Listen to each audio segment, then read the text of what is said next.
लगभग 6 साल पहले 15 जून 2015 मध्य रात्रि के लगभग 12 बजे पुरी के जगन्नाथ मंदिर में एक अद्भुत घटना घटित हुई।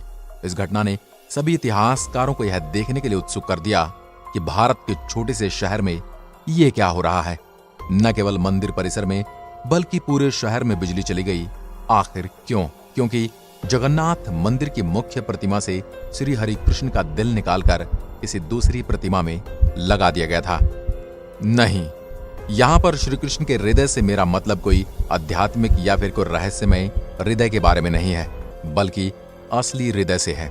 श्री कृष्ण का असली हृदय वहां पर संग्रहित है, परंतु एक हृदय को उसके असली रूप में कैसे 5000 सालों तक संग्रहित करके रख सकते हैं? क्योंकि यह एक बहुत उन्नत और प्राचीन उपकरण है। यह हृदय मांसपेशियों से नहीं बना है। कुछ लोग कहते हैं कि ऊर्जा उत्पन्न कर सकता है। यह धड़कने लगता है। न केवल सूर्य की प्रकाश से यह ऊर्जा ले सकता है, बल्कि किसी भी प्रकार की रोशनी से यह ऊर्जा ले सकता है। इसी कारण पूरे शहर में बिजली चली गई थी। जो मनुष्य इस हृदय को स्पर्श करते हैं, उन्हें हाथों में मोटे दस्ताने और आंखों पर पट्टियां पहननी पड़ती हैं, ताकि उनकी आंखें इसके संपर्क में न आए। निसंदेह ये सुनने में थोड़ा अजीब लग रहा होगा, पर यह सच है। हम उन्नत प्राचीन उपकरणों के सबूतों पर भी नजर रख रहे हैं। सबसे पहले श्री कृष्ण जी के देह त्याग पर नजर डालते हैं, जो कि अपने आप में एक रहस्य है।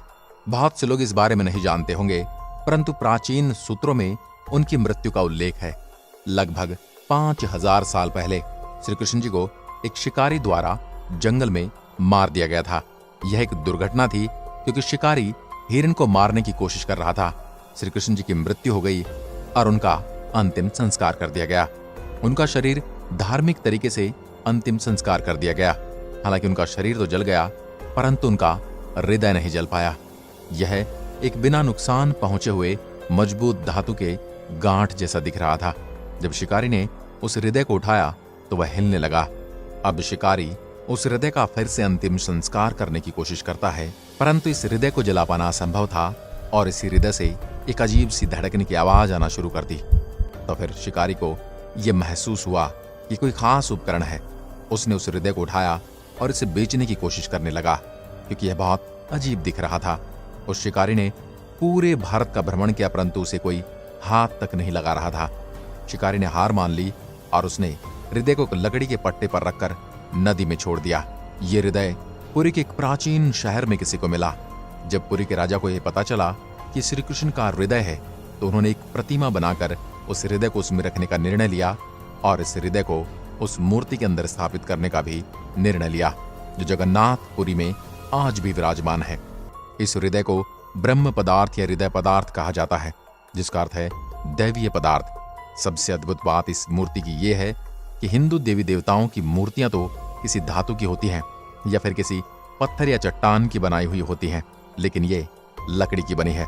इस अद्भुत मूर्ति का लकड़ी का होने के पीछे कारण यह है कि भगवान कृष्ण का जगन्नाथपुरी में हृदय बिजली के करंट की तरह काम करता है।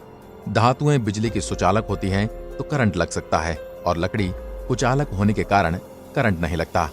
जगन्नाथ का अर्थ है पूरे ब्रह्मांड का स्वामी।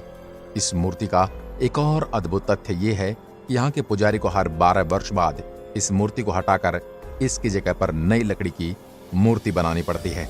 इसके पीछे भी रोचक तथ्य यह है कि भगवान जगन्नाथ का हृदय इस लकड़ी को अपने तेज से धीरे धीरे खंडित कर देता है।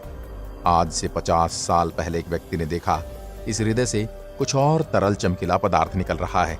उसने ये भी देखा कि यह हृदय चक्र की तरह घूम रहा है।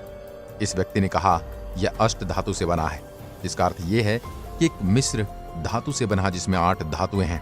इस अद्भुत चक्र के बारे में बहुत सारी धारणाएं बताई जाती हैं। भगवान कृष्ण के पास एक चक्रीय शक्ति है जो सदैव चलती रहती है और ऊर्जा उत्पन्न करती है।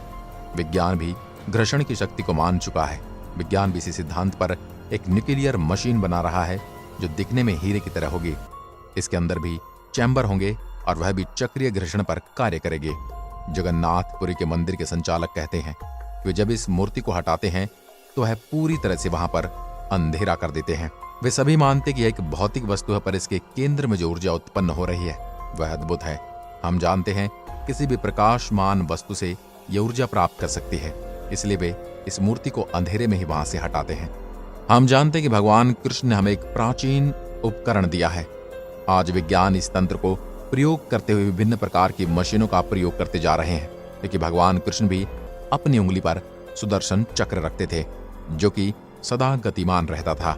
वहीं वर्तमान में शक्ति और ऊर्जा का मार्गदर्शक बन गए हैं। आज की वीडियो में बस इतना ही। अगर वीडियो पसंद आए हो तो लाइक कीजिए और ऐसी वीडियो देखने के लिए हमारे चैनल को अभी सब्सक्राइब कीजिए।